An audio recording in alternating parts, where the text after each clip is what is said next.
Halo,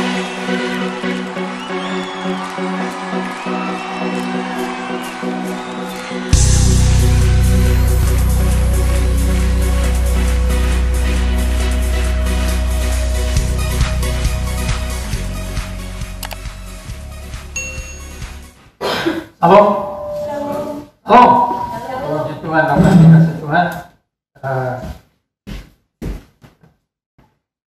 Hari ini kita kembali boleh beribadah untuk seluruh kebaikan dan kemuliaan Tuhan. Saudara-saudara, di Indonesia ini sebelum merdeka adalah kerajaan-kerajaan. Sekarang tidak ada kerajaan yang berdaulat penuh di Indonesia, karena kita negara kesatuan. Tetapi di Yogyakarta ada Sultan, saudara-saudara, yang punya istana. Nah, saya cukup lama tinggal di Jogja. Lalu di sana ada yang disebut dengan abdi keraton. Abdi itu berarti hamba. Dari tulisan yang pernah saya baca, cerita yang pernah saya dengar, mereka yang menjadi abdi keraton ini adalah orang yang mengabdikan hidupnya kepada sultan. Ada satu cerita di mana dikatakan, kalau sultan paling tidak ada di istananya, tidak ada di tempat di mana dia tinggal, di luar kota atau di luar negeri, maka abdinya itu tetap menjaga istana itu dengan baik. Mereka tetap melayani rumah itu dengan baik. Mereka mengabdikan hidupnya untuk sultan. Mengapa? Karena mereka adalah abdi sultan. Nah, saudara-saudara, hari ini selama 1 bulan ini kita akan belajar mengenai pengabdian orang Kristen. Pengabdian orang Kristen kepada Tuhan. Inilah tema kita bulan ini, pengabdian terhadap Tuhan. Nah, mengapa kita harus mengabdi kepada Tuhan? Kita akan melihat ada 3 alasan utama mengapa kita harus mengabdi kepada Tuhan. Yang pertama, mari kita buka firman Tuhan di dalam Roma pasal 12 ayat 1. Kita baca sama-sama Roma pasal 12 ayat 1. Roma pasal 12 ayat 1. Mari kita baca sama-sama Roma pasal 12 ayat 1. Sudah bukanya? Mari kita baca sama-sama. 1, 2, 3. Karena itu, saudara-saudaraku, demi kemurahan Allah, aku menasihatkan kamu supaya kamu mempersembahkan tubuhmu sebagai persembahan yang hidup, yang kudus, dan yang berkenan kepada Allah. Itu adalah ibadahmu yang sejati. Nah, saudara-saudara, beribadah itu sama dengan mengabdi kepada Tuhan. Pengabdian itu adalah sebuah ibadah. Nah, karena itu firman Tuhan ini berkata kepada kita, supaya kita mengabdikan seluruh hidup kita kepada Tuhan, karena itu adalah ibadah kita kepada Tuhan. Nah, pertanyaannya adalah, mengapa kita harus mempersembahkan hidup kita kepada Tuhan, menjadikan seluruh hidup kita sebagai ibadah kita kepada Tuhan, sebagai pengabdian kita? Alasannya diberikan di dalam bagian yang berkata begini.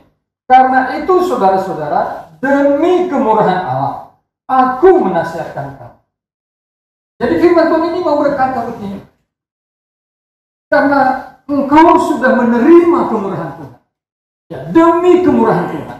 Kemurahan Tuhan ini berbicara tentang belas kasihan Tuhan. Kemurahan Tuhan ini berbicara mengenai apa yang menjadi telah kita terima dari Tuhan, yaitu di mana Tuhan telah menunjukkan belas kasihannya, pengampunannya kepada kita. Saudara-saudara, kalau kita mau jujur di hadapan Tuhan, jujur di hadapan sesama kita, kita adalah orang-orang yang sebenarnya seharusnya dimurkai Tuhan, dikutuk Tuhan. Kita adalah orang-orang yang seharusnya dihukum Tuhan. Alkitab mengatakan kepada kita bahwa semua orang telah berbuat dosa. Tidak ada orang yang tidak berbuat dosa. Kita memang mungkin bukan seorang pembunuh, tetapi kita punya kebencian terhadap seseorang. Tuhan Yesus berkata orang yang membenci sama dengan orang yang membunuh. Kita mungkin tidak berzina dengan seseorang, tetapi di dalam pikiran kita, kita membayangkan orang seseorang. Di dalam pikiran kita, Tuhan Yesus berkata, siapa yang menginginkan seseorang, itu telah berzina dengan orang. Jadi kalau kita mau jujur di dalam kenyataan pengalaman hidup kita, maka kita adalah orang-orang yang sebenarnya tidak layak, tidak patut di hadapan Tuhan. Kita adalah orang-orang yang seharusnya dimurkai Tuhan. Orang-orang yang harusnya dikutuk Tuhan. Bicara umpamanya tentang penghormatan kepada orang tua. Dan kita mengatakan hormatilah ayah dan ibumu supaya engkau berbahagia dan panjang umur.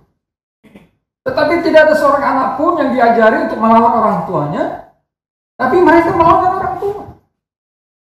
Jadi baik anak kecil sampai dengan orang tua, kalau kita bawa di hadapan hukum Tuhan, maka semuanya adalah vonisnya bersalah dan harus dihukum, dimurkai. Tetapi puji Tuhan, saudara-saudara. Firman Tuhan berkata, karena begitu besar kasih Tuhan atas dunia ini, sehingga Ia mengaruniakan anaknya yang tunggal, supaya siapa yang percaya padanya tidak binasa, melainkan beroleh hidup yang kekal.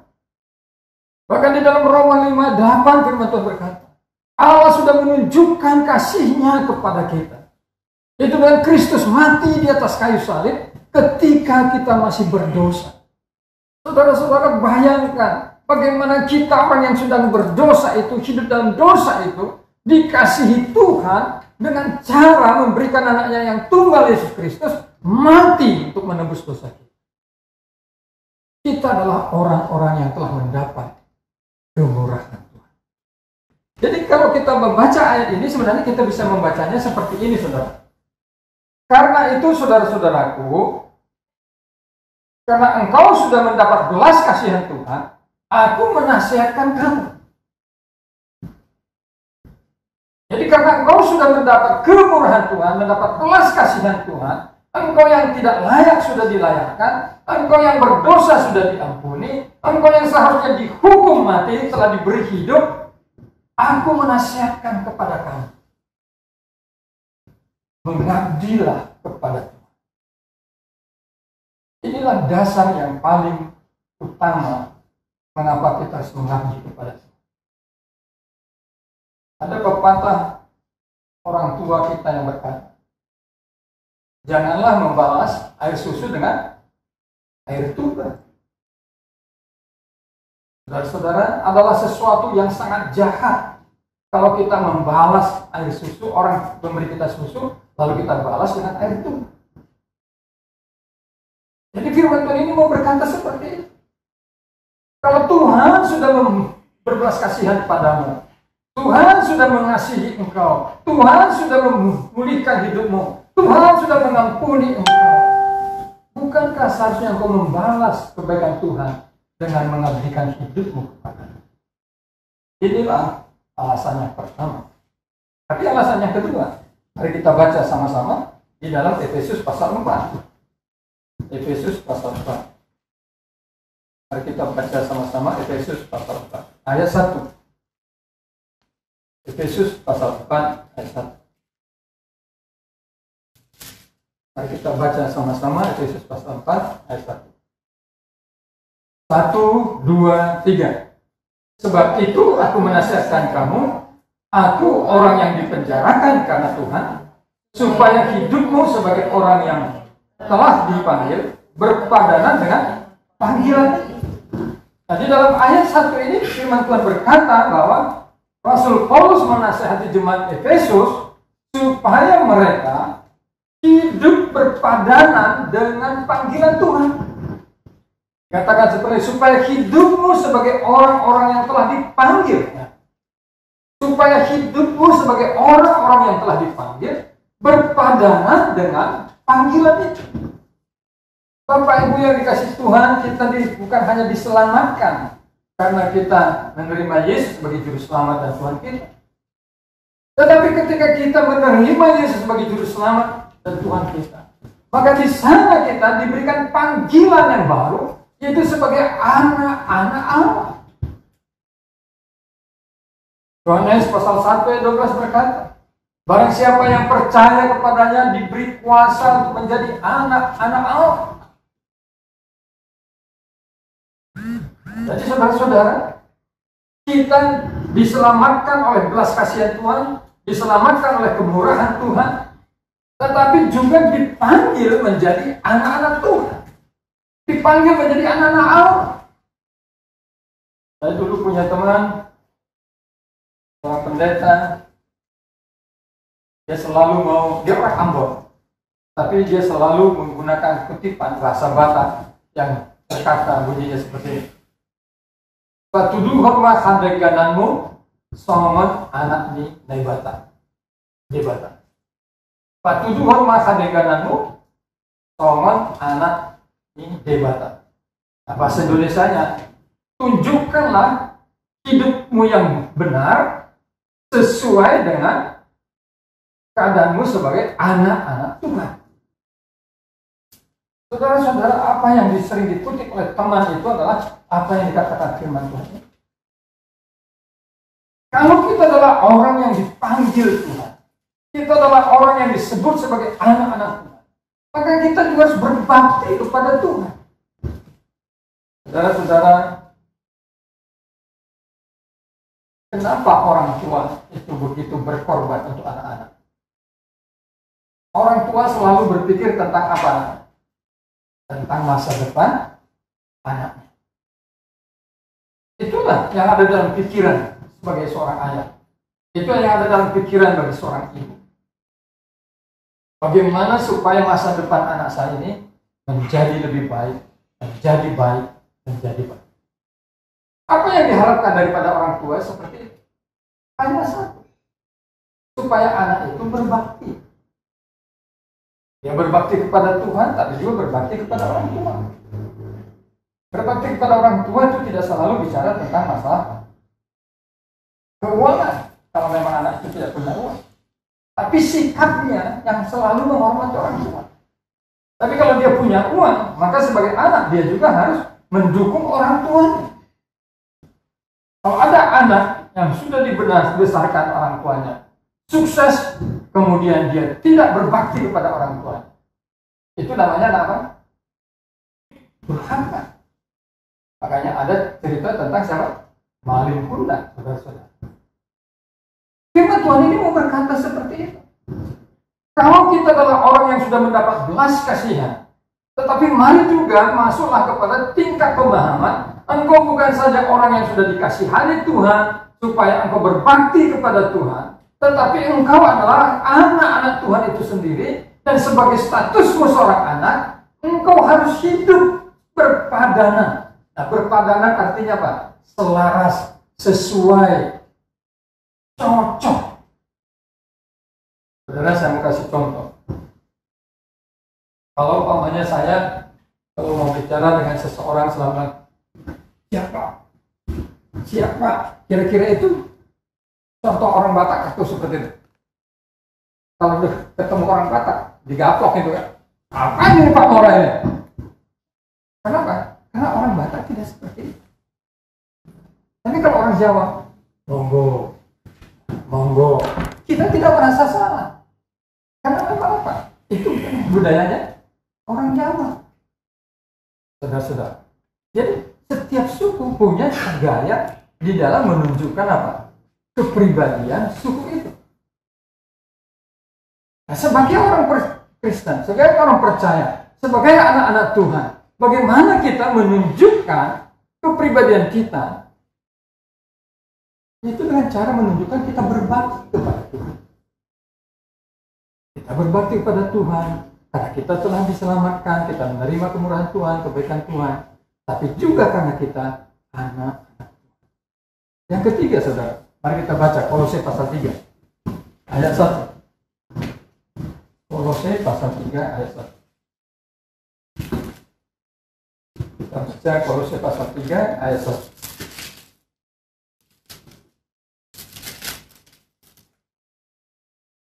Mari kita baca sama-sama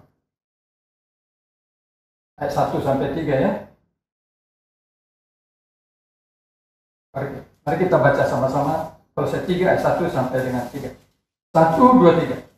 Karena itu kalau kamu dibangkitkan bersama dengan Kristus, carilah perkara yang di atas, di mana Kristus ada, duduk di sebelah kanan Allah. Pikirkanlah perkara yang di atas, bukan yang di bumi. Sebab kamu telah mati dan hidupmu tersembunyi bersama dengan Kristus di dalam Allah. Ayat 4. Apabila Kristus yang adalah hidup kita menyatakan diri kelak, kamu pun akan menyatakan diri bersama dengan Dia dalam kemuliaan. Nah, saudara-saudara, alasan yang ketiga firman Tuhan ini berkata, karena kita telah dibangkitkan dibangkitkan bersama dengan Kristus. Dibangkitkan di sini berarti bicara tentang dihidupkan. Dosa telah membuat kita berada dalam kematian.